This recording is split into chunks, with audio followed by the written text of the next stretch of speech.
Hello my friends and welcome to Artur Rehi podcast. I upload once or twice a week and you should subscribe to the channel to be notified about any future podcasts. Today we have a legendary guest, a person who I've never met anybody else who is so well verbalized about Russian mindset and the situation in Ukraine. Vlad Vexler, welcome to the podcast. Artur, so good to to be a guest on your show, on your pod. Yeah. I recently watched some videos on your channel and you are explaining incredibly well the situation in Russia and the Russian mindset, opening it up to the Western people. How do you know all of this? How do you have this insight to the Russian mindset? I have to be honest, I think that I very rarely say things that are original, and I am still a baby, like a 12-year-old, at being a public intellectual. I'm still learning, because actually doing what I do away from YouTube, which is sort of academic philosophy really, is very different to speaking to the general public. And what speaking to the general public does, it forces you to learn about being an explainer and about putting the audience first. And I still have a great deal to learn about that. I think the biggest thing I learned actually so far is that relating to your audience is about love. Not in the sense that you're going to marry them or even have a party together with them, but in the sense that you got to be really intentional about what you put into their tummy, you know, because we're actually putting stuff into people's stomachs. And our videos can last 5 minutes, 15 minutes, but they are there with our audience the day after that, and they're sort of digesting it. And so you develop this sense of care about what goes in. And that's an attitude I really love, because it's not about getting it right or getting it wrong, because I could get it wrong, but at least I am being highly intentional and attentive to the way I'm doing this. In terms of how I speak with a little bit of understanding about Russia, I think it's several prongs. One is that I'm a political philosopher by background. So I do live with a significant health issue, which means that I'm kind of behind in life. I'm in my early 40s now, but I'm kind of behind in life. And I'm at the moment very, very slowly writing a book about political philosophy, about political freedom. So I generally think about institutions, and I think about democratic processes, and I think about authoritarianism, and I think about what is going on when humans do politics. I mean, as soon as the first humans appeared, they began doing politics because they had to live together. And so what is that like? What are basic political principles that apply everywhere? What are special things about us that are in place, because we are culturally different to any humans who have been before? What do these things mean for the way we should organize our societies? So I think about all of that. And then on top of that, I was born in the Soviet Union. So I have the language. I have regular trips to Russia up until I kind of stopped going in about 2018. And I have been systematically following the Putin regime, including making notes, every week since the late 90s. There's a kind of that doesn't mean I'm going to get anything right, but it does mean that I have at least that combination of being engaged in general thinking about politics away from YouTube, and now in my YouTube conversation, commenting on a culture into which I have some internal access, and the politics of which, the deformation of the politics of which I have been watching for over 2 decades, I would say. So that's, I think, a little bit of how it comes together. But the way I speak about Russia is a little bit manipulative, because underneath my conversations about Russia, I'm trying to address political issues that worry Western citizens. Because when we look at Russia or Belarus, one of the thoughts we have is, how do we not end up like that ourselves? Or how do we avoid going even a quarter of the way there? And so I actually focus on that story, Russia and the brutal Russian invasion of Ukraine. But we're actually talking about how to sustain democracy. We're talking about how to avoid the biggest political threats people in the modern world face. So there is a kind of a manipulative slant to the way I discuss this topic, that underneath it, I'm always trying to bring it back to these big issues. Mm-hmm. Okay, you were born in the Soviet Union, so you understand Russian, you mentioned. Where were you born? Like, I was born in 1981 in Moscow. In Moscow, in the capital. Wow. All right. And you grew up in Moscow? Until the family moved, before the Soviet Union collapsed, actually, to Israel.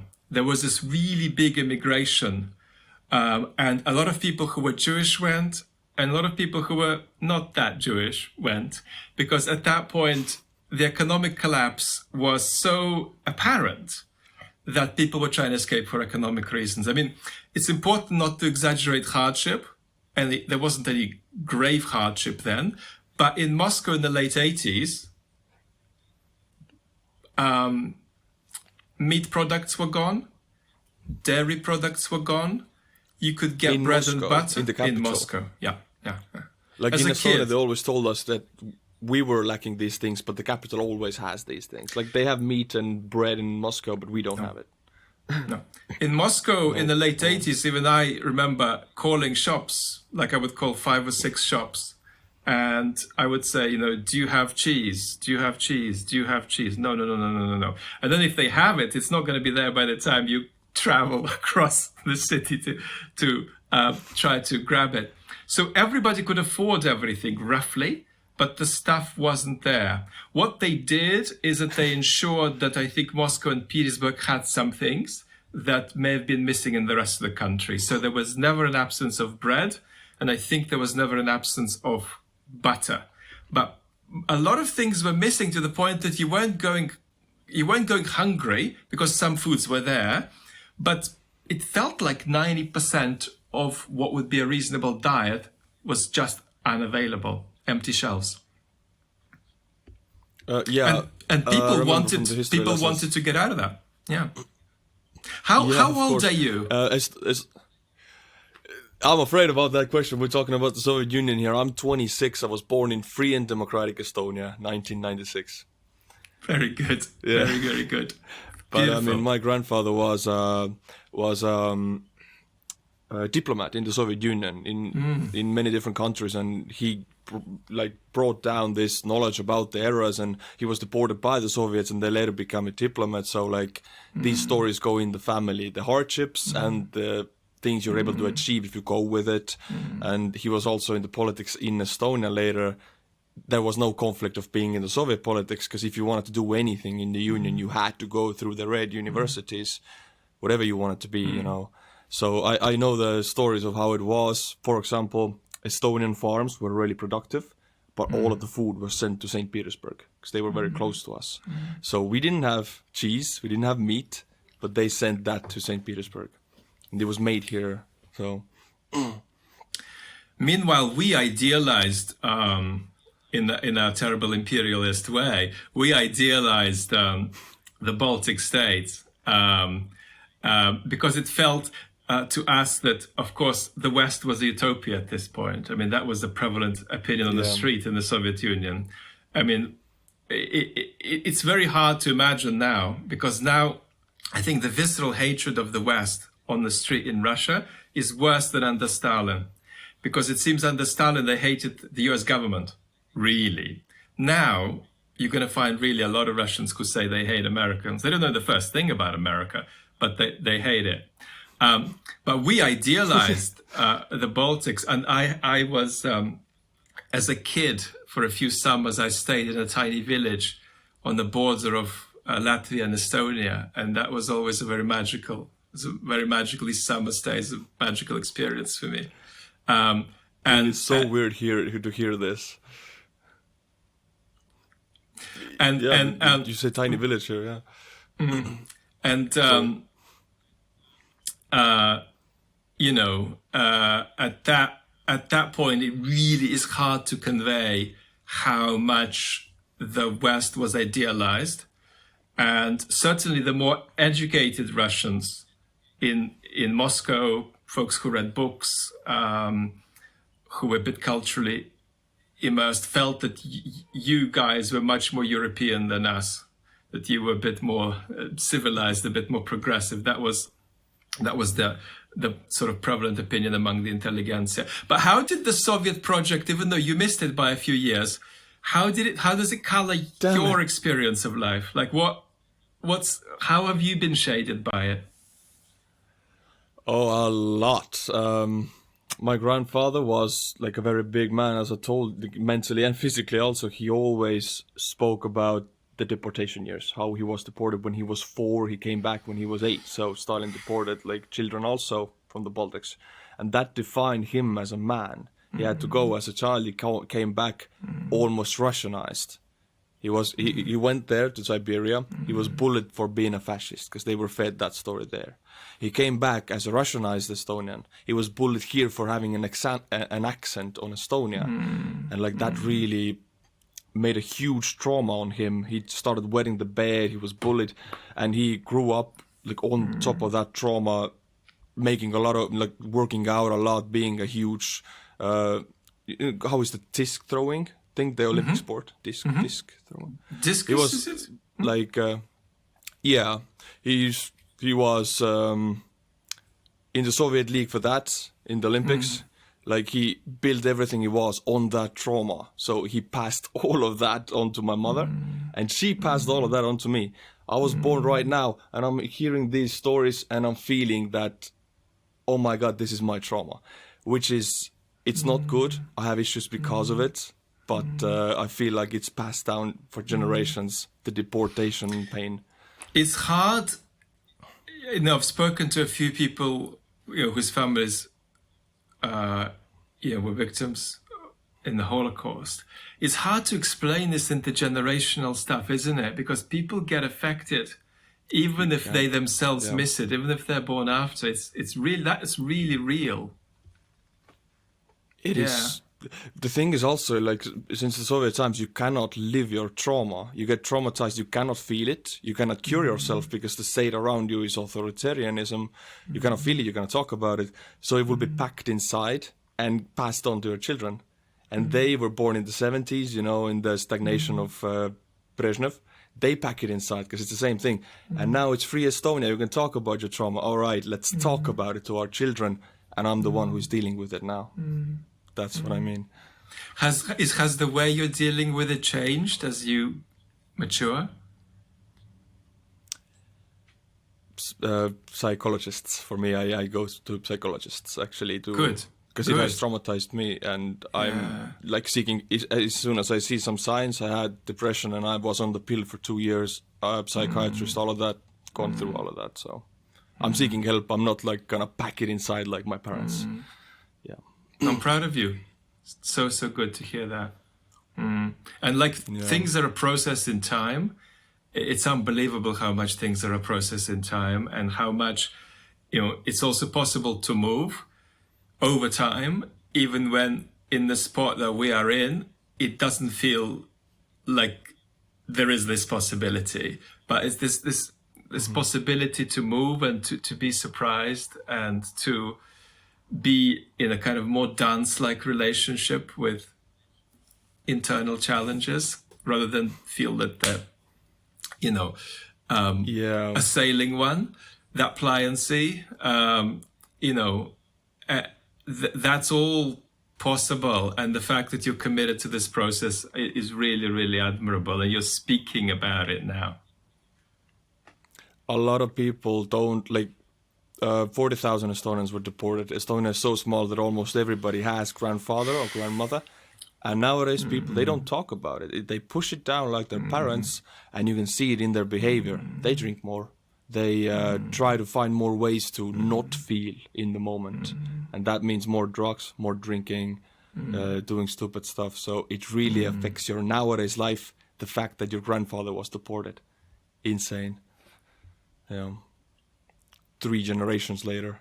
I don't know how we got into that. I had all different questions lined up for, and we're suddenly That was talking my about fault. That was my fault. this. Yeah. Should I go? Like, I wrote down like a bunch of questions based on Yeah. to use your knowledge about this. I really like that you said you used somebody else's words, but I mean, you said that Putin has made a deal with the Russian people, right? You stay out of the politics and we'll stay out of your life. It reverberated with me because it really feels like it's going on. Can you talk about that for a little bit? So I think that, to be honest, virtually everybody who follows Russia closely says that in one linguistic form or another. So it's a terribly unoriginal thought. And then when you say it, there's always a criticism that appears that says, well, no, the Russian people haven't made any contract with their regime. What on earth are you talking about? And I think the answer then comes, well, it's a kind of informal set of stabilized expectations. And I do think that it's real. And I think that the reason that Russians are struggling so much at the moment to face political reality is actually because they got so invested in that deal.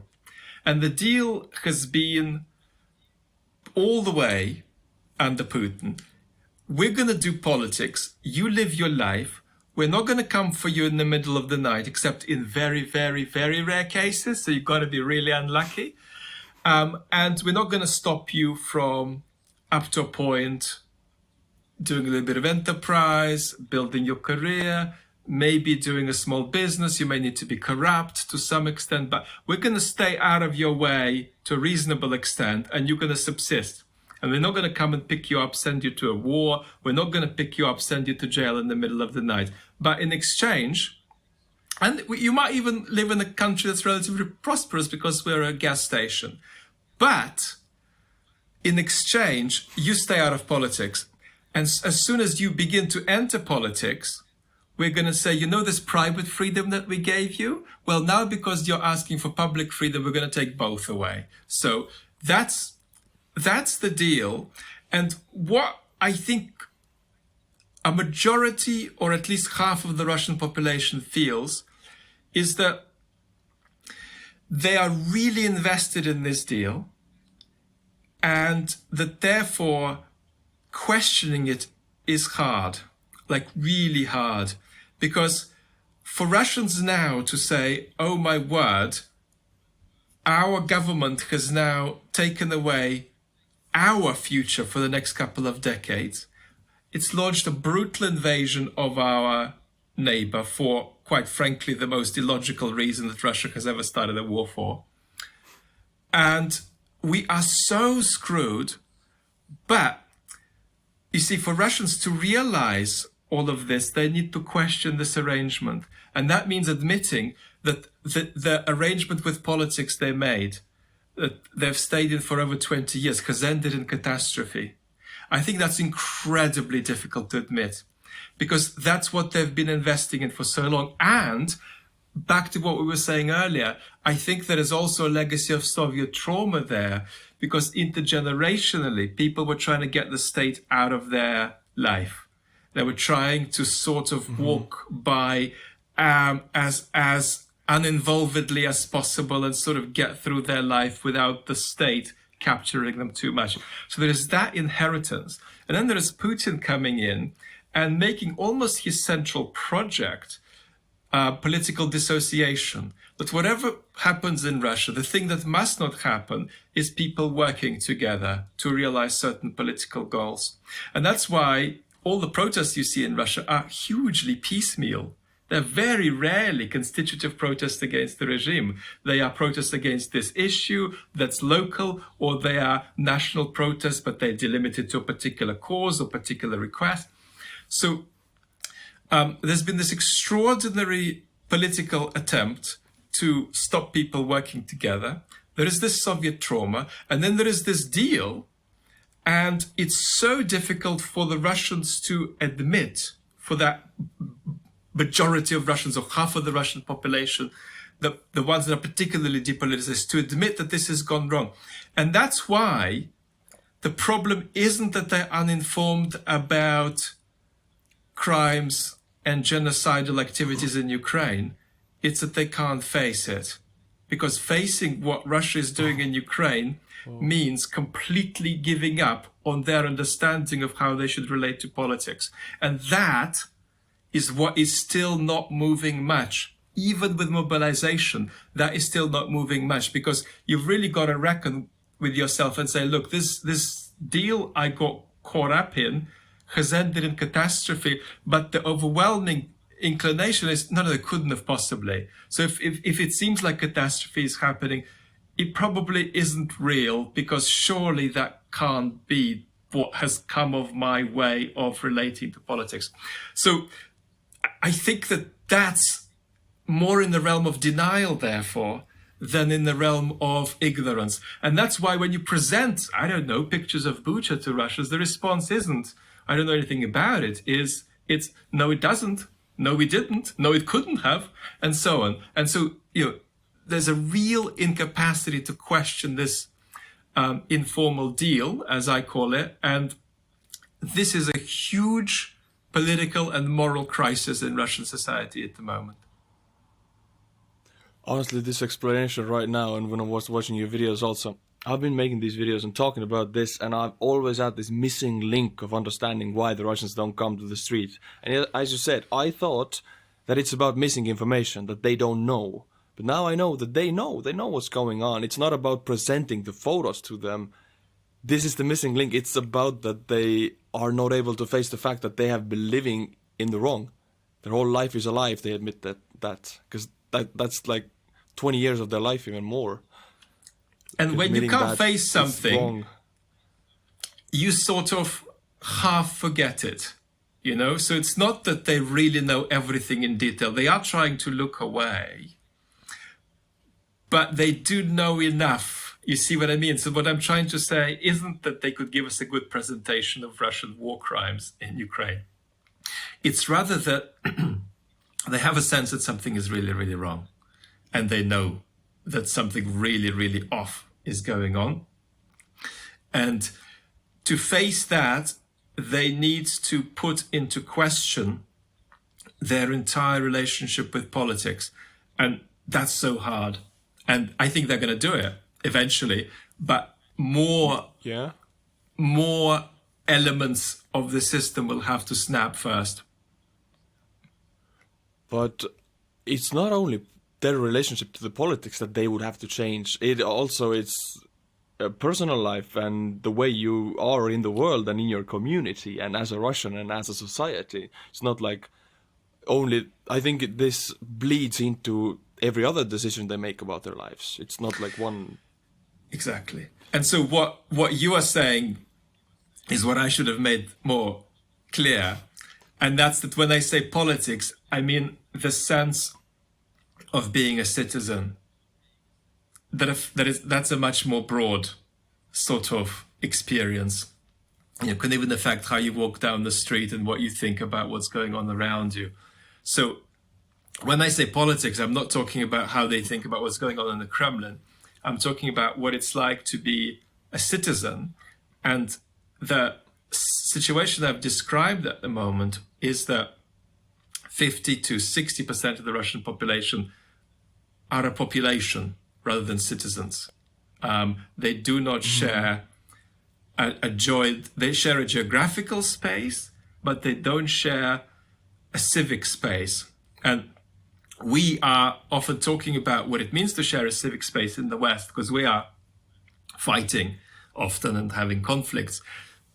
But we still have enough of a sense in the West that our opponents are not always our enemies, and that we're actually in some limited way at least cooperating together and coexisting in a way that's to some extent bound by shared bonds of trust. I mean, this is fragile and it's going south, especially in the United States.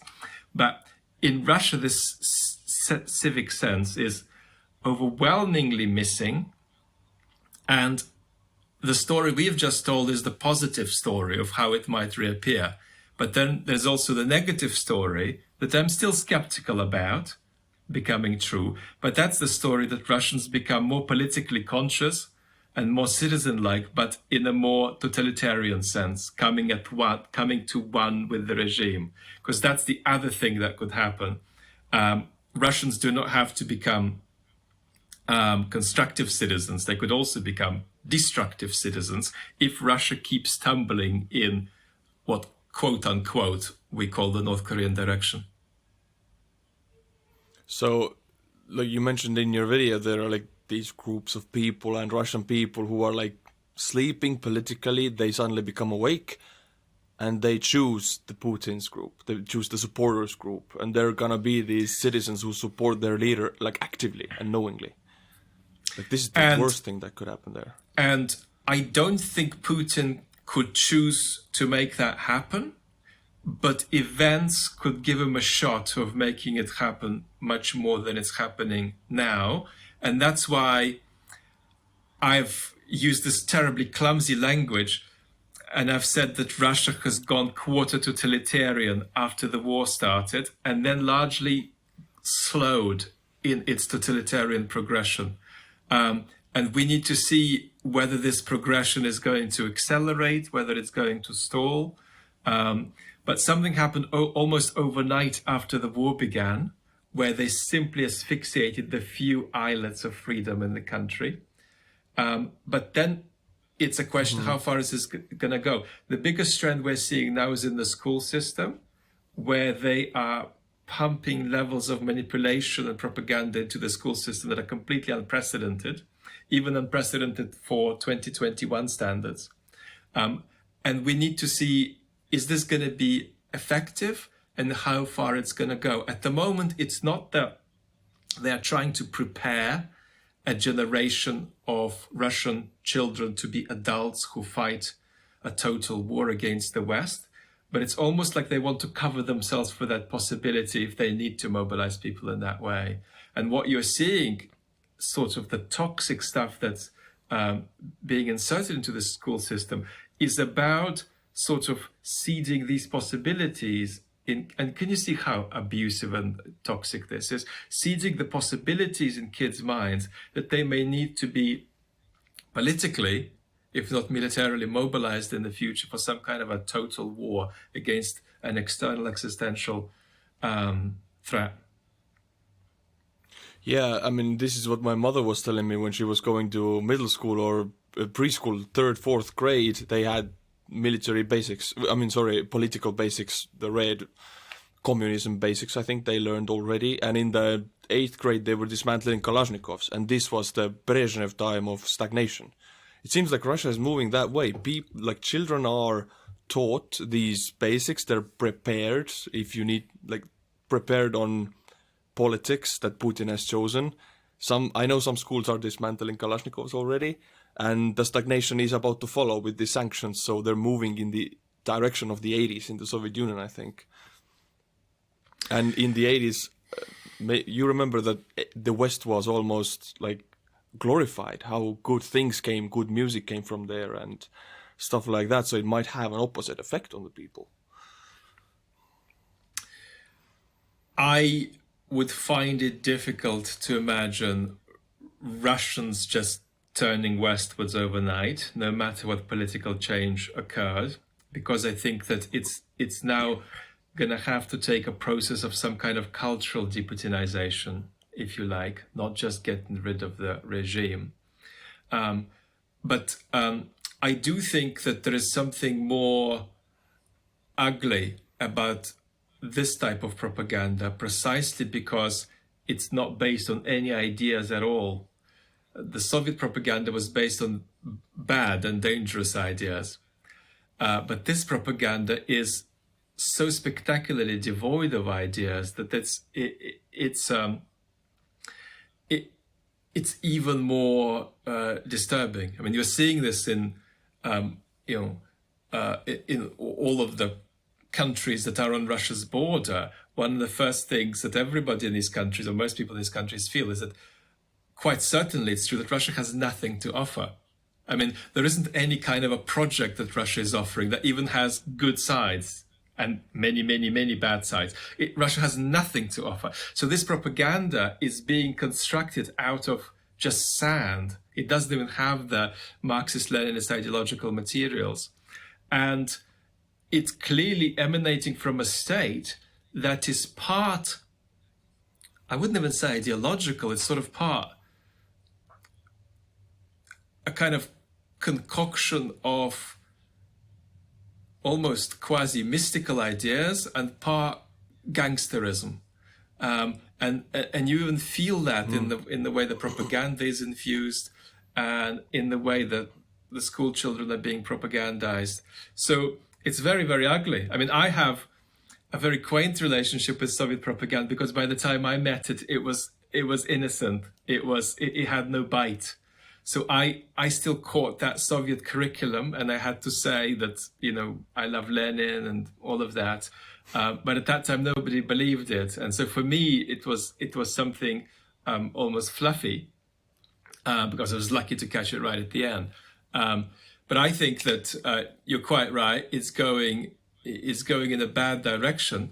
But it's interesting to keep track of this point that I'm laboring too boringly now, which is that this stuff has no ideas content. It doesn't even have bad ideas. And so we could debate, what does that mean? Does it mean that it cannot work?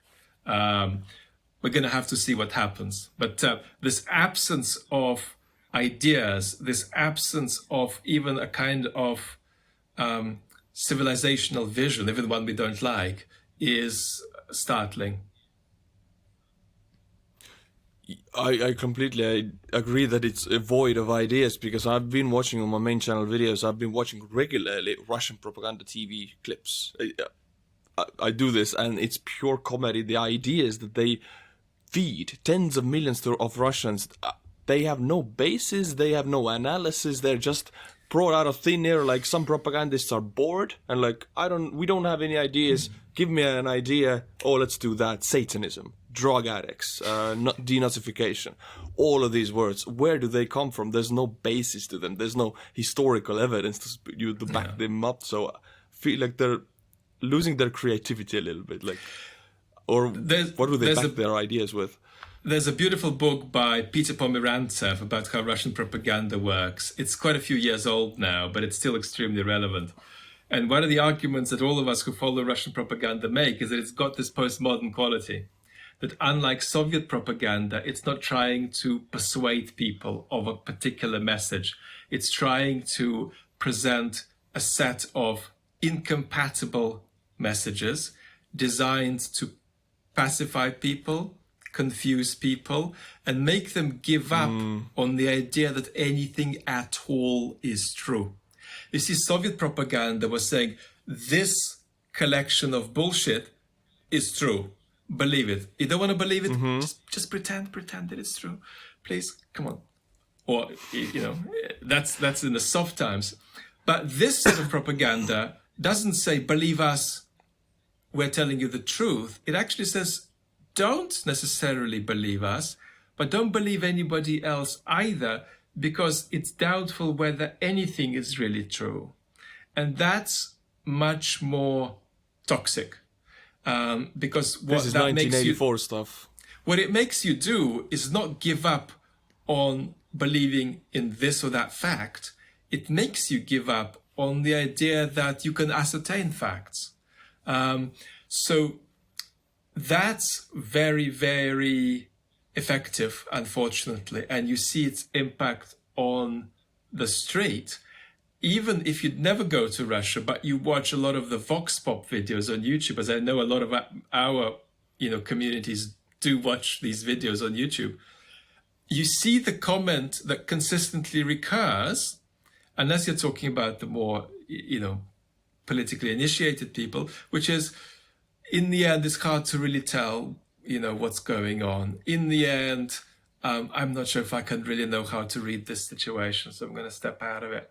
And that is, to a good extent, a product of this propaganda that bombards people with a kind of oversaturated informational environment where you aren't persuaded of anything in particular, but 7-8 different claims are thrown at you, and you're just encouraged to give up trying to work out what's going on.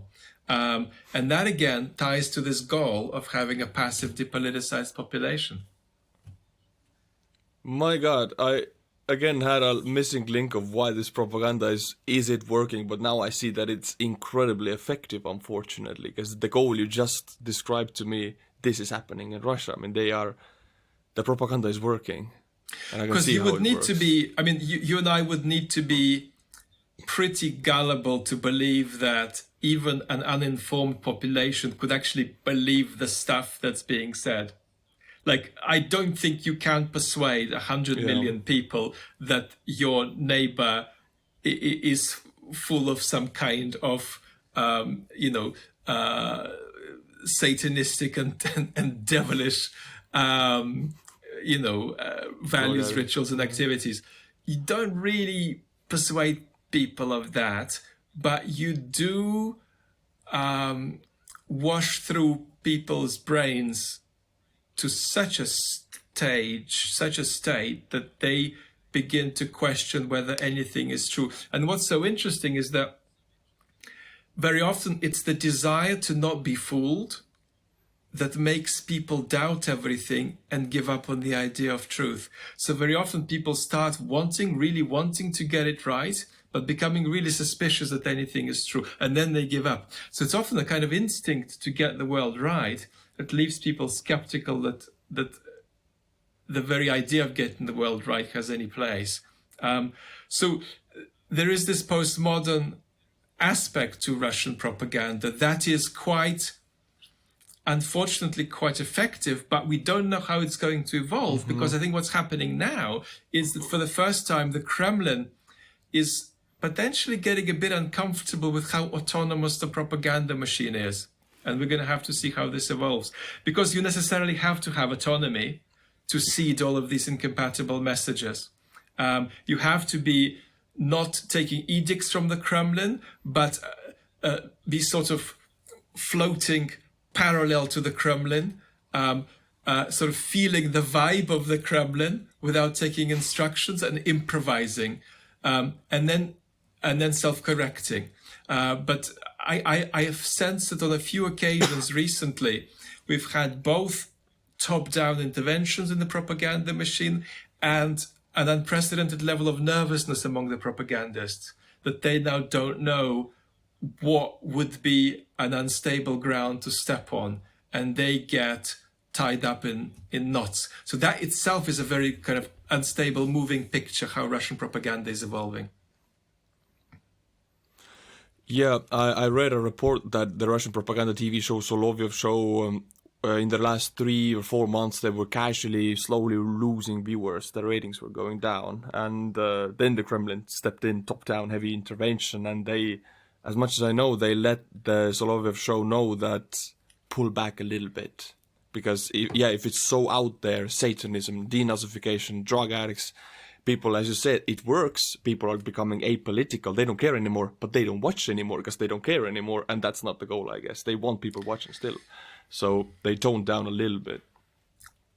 The trend that's also sort of supporting this is that that 50 to 60% of the population is particularly depoliticized. And of course, we haven't said anything about the other bits of the population, because that's important too. But the depoliticized bit of the population, I feel, are getting a bit tired of the war, and they're less interested. So it's not that they think it's wrong and awful. I think they have some kind of disgust or fatigue about the story without actually having processed it. And so you're also seeing just that kind of detachment at the moment, that a lot of Russians are just saying, okay, I now want to stop paying attention to this, which is really, really challenging and toxic. But I think we have to admit that's one of the trends we're seeing. And connecting to that, I think the same thing, honestly, is happening in the West also. I feel like looking at the data and looking at different reports and how people comment on them, people like the most important, when Kherson was taken, when Kharkiv was liberated, like a lot of people were tuning in. I feel like right now people are getting a bit tired of the content, of the same information coming out. Everybody gets to choose which Telegram channels they follow. It's like turning into entertainment now, but I feel like the big mass of people are becoming a bit desensitized to it. Not like it was 4 or 5 months ago. That's how I feel, at least. I think that's I think there's a trend in that direction that we're partly seeing, and we're going to see more of over the months to come. But the fundamental connection that the United States has made with Ukraine is going to be very difficult to break. So that support will carry on. And I think one of the other factors that I think does matter here is the level of humanitarian catastrophe that the Russians are going to cause. I do think that that still wakes people up. And then I think, while there's plenty to question about Ukrainian messaging, the quality of the Ukrainian messaging about the evil that Russia is doing, and Ukraine's capacity, and in particular Zelensky's capacity, to speak to the world in simple and direct terms about what's going on, I think is a very, very, very vital link at keeping, I think, enough citizens in the West engaged. But I do recognize the trend that you see. I do. Yeah, I get these comments from the Western people. So, like, a lot of people in the USA are not happy that their government is giving billions away, and they see that their schools have no food, or they see people homeless. You know, they're, oh, why are you giving this money away? And there are some people saying that, oh, if we have these elections, it's gonna all change. They're gonna turn it all around. But as you said, I agree. There are such a strong link to giving aid to Ukraine. It's not easy to break that with like a single day.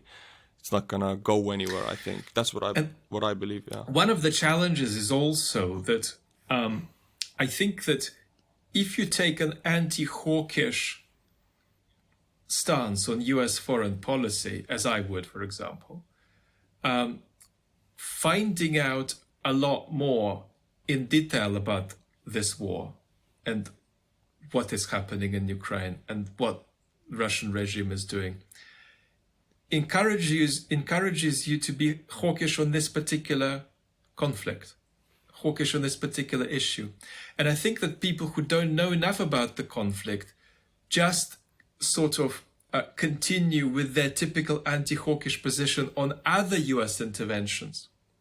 And I do think that that's an interesting pattern, that there's a lot of people who are just taking a generic position that, you know, we don't want the United States intervening too much around the world. But that generic position is just sort of a hat that's put on the Ukraine crisis without them looking enough under the bonnet. Because actually, there are very good reasons to want the United States to support Ukraine, even if you do take a very anti-hawkish position on very many other conflicts that the United States have got involved in. But the problem here is this requires knowledge of Ukraine. And it's difficult, it's tricky, it's, you know, and that's why I think a lot of people who know a lot about Ukraine get their information from YouTube, funnily enough. I think people have a problem finding out exactly what's going on and having a way in. And that says something about our informational environment, that we're now really in trouble about how we organize our information diet. Because on the one hand, it's impossible to just commit yourself to a single newspaper you read. That doesn't quite work like it did years ago. On the other hand, it's incredibly difficult to organize for yourself a good information diet about Ukraine. And I know that some of my audience who watch channels like ours and know a lot about this crisis are still struggling with how to organize their, informational diet about this. So it's not easy, and it takes time and energy, and people are stressed and busy and so on. So a lot of it is is actually just a kind of hat being put on this conflict and it being interpreted as an ex-Soviet space squabble. Whereas, of course, Yeah. my interpretation is that there are key Western security interests at stake. Yeah, me being Estonian, this is directly linked to Estonian security, and of course then you know where I stand, and people say, oh, he's biased. Of course I'm biased. I live in a country 60 kilometers from my city's Russian border. I have to be biased to survive. This is the only way. I'm pro-Ukrainian, and if it wouldn't be Ukraine, it would be the Baltics. If it wouldn't be NATO, it would be the Baltics. So USA intervention is responsible for my survival in my country, I would say. As a personality, I couldn't do this stuff while Russia was occupying, so.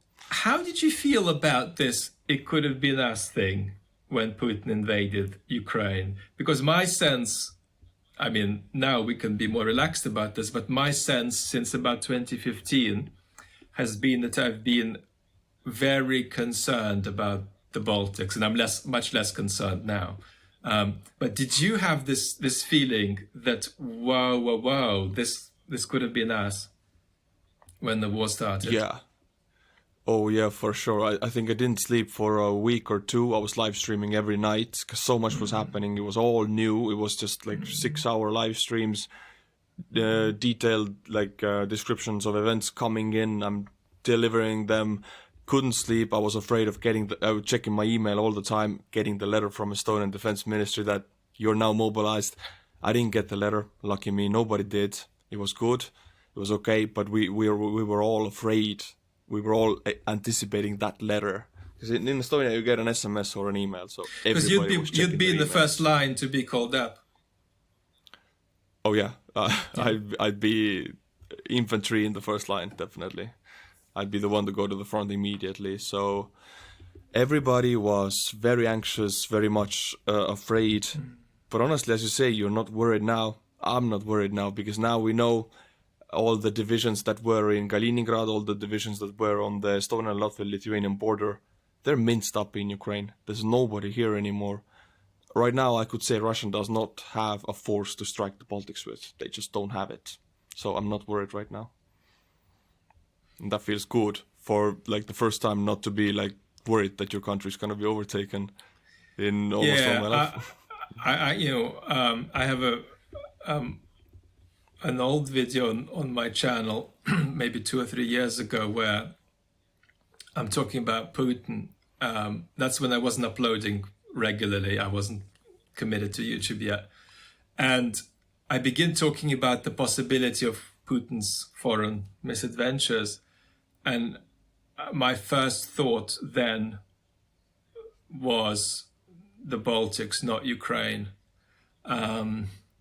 Obviously, that changed He said it. in the months running up to the Ukraine war. But I genuinely feel that it wasn't hysterical to be seriously existentially worried.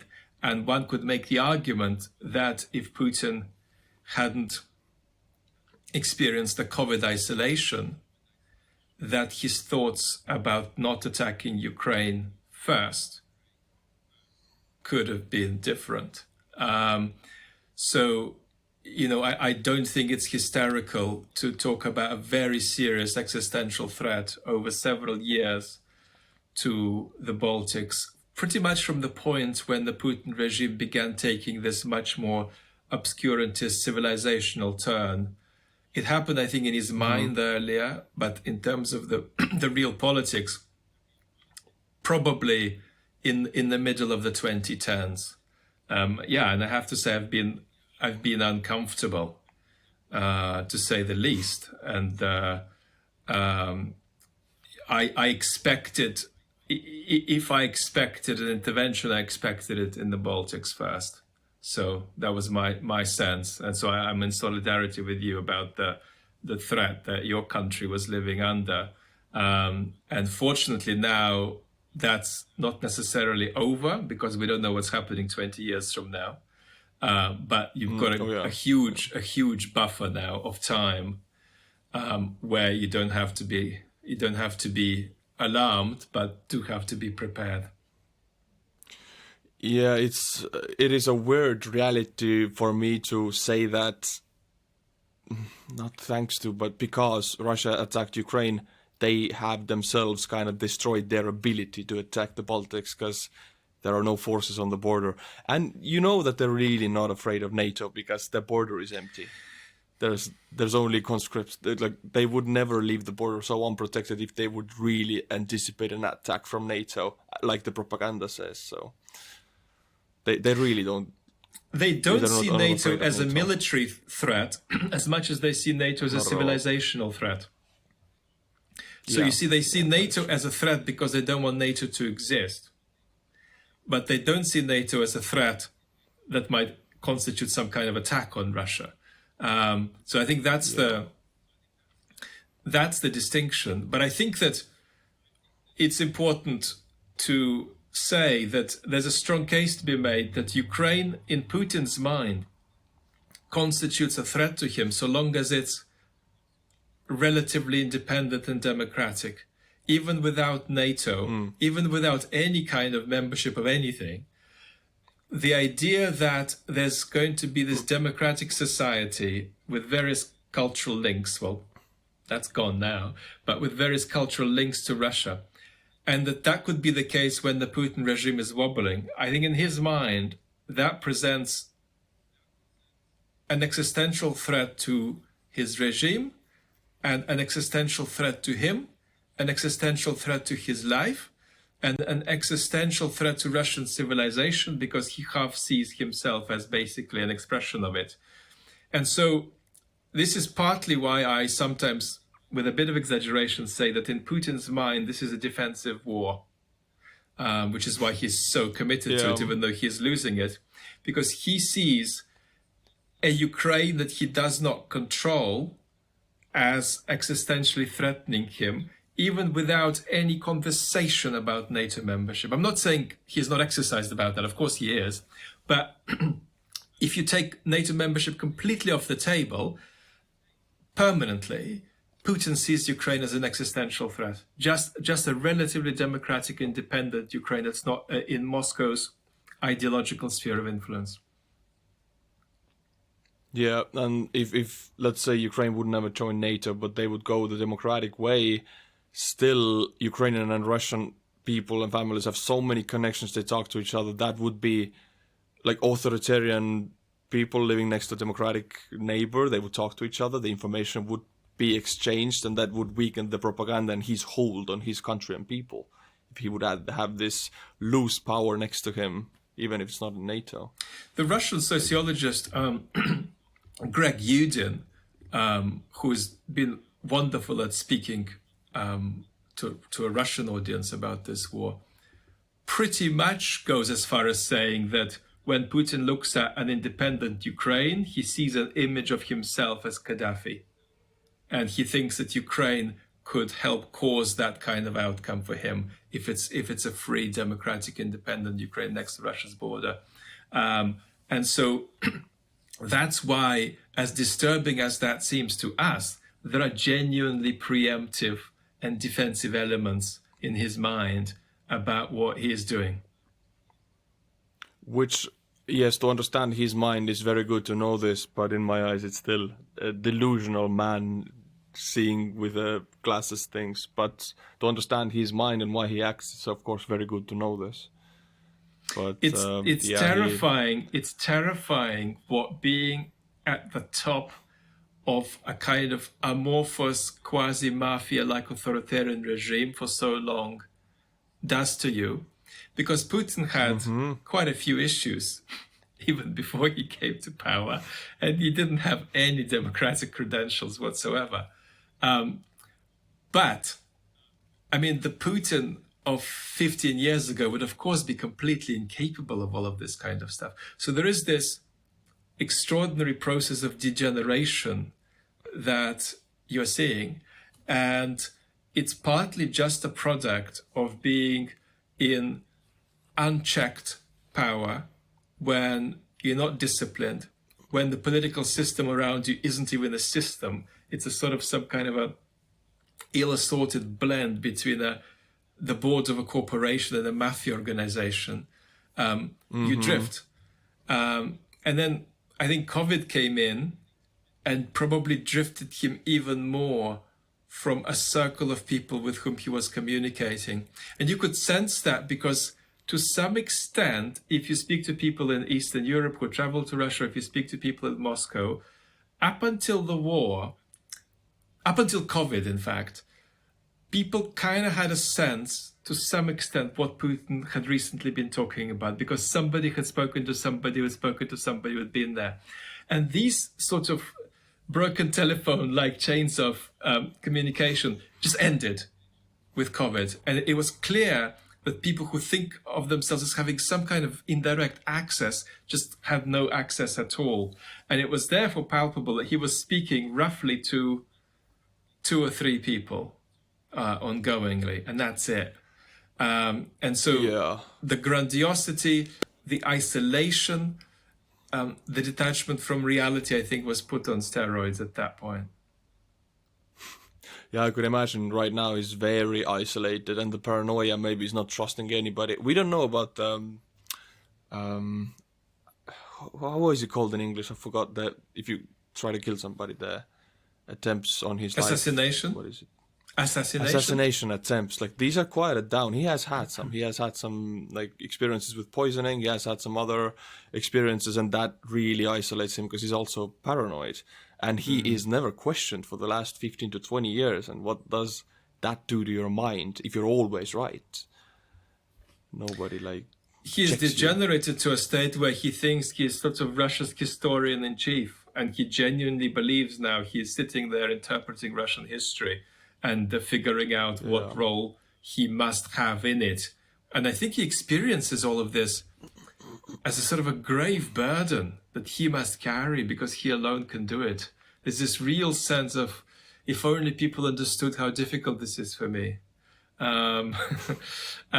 Because he believes now that he's carrying this sort of civilizational mission, even though if you asked him to articulate it, he couldn't, because it's a salad of different things he's borrowed from historical books, quite trashy historical books that he reads, from spiritual experiences he's had, from various contact he's had with various kinds of spiritual leaders, from some kind of occult ideas he's come across. And it's all a salad of that kind of stuff.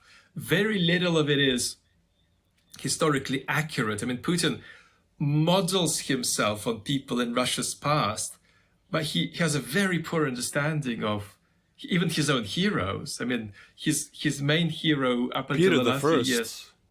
Yeah, he doesn't really know much about the Russian Tsars that he fantasizes himself to be in spiritual union with. Yeah, I mean, he's quoted Peter the First, and he sees him as like this great Tsar who makes the empire great. But I mean, Peter the First, one of the main goals was to Europeanize Russia, to bring it closer to Europe, to force a window into Europe, to build St. Petersburg to be connected to Europe. What? It goes directly against what he's doing now. So I completely agree. But for now, we're stuck with him, aren't we? Yep. Yeah, we are. Hey, Vlad, it has been a great conversation. I think it's time to start wrapping up this. And I've had like a blast listening to you, honestly. It's like brain candy. I think 2 days from now, I'll wake up in the middle of the night. Oh my God. Whoa, yeah, that was cool. That's the experience I had today with you. Thank you so much for having me. Thank you for coming on, man. What do you say if people like this episode? Would you be down to do part 2 sometime? I'd love to. Okay, so I'll do the outro for the people. So Brilliant. If you enjoyed this episode, please subscribe to my channel, and also Vlad's channel is in the description below. You can go and check out his channel if you want more of this. He will have a lot of longer videos in this channel talking about the Russian mindset, the invasion, Putin, opening all of this up. So check out his channel also. Would you want to say anything to the people before we go? Just that when bad things are happening in the world, I don't believe in saying that everything is going to be okay, because it's not. It's not going to be okay for Ukrainians over the weeks to come.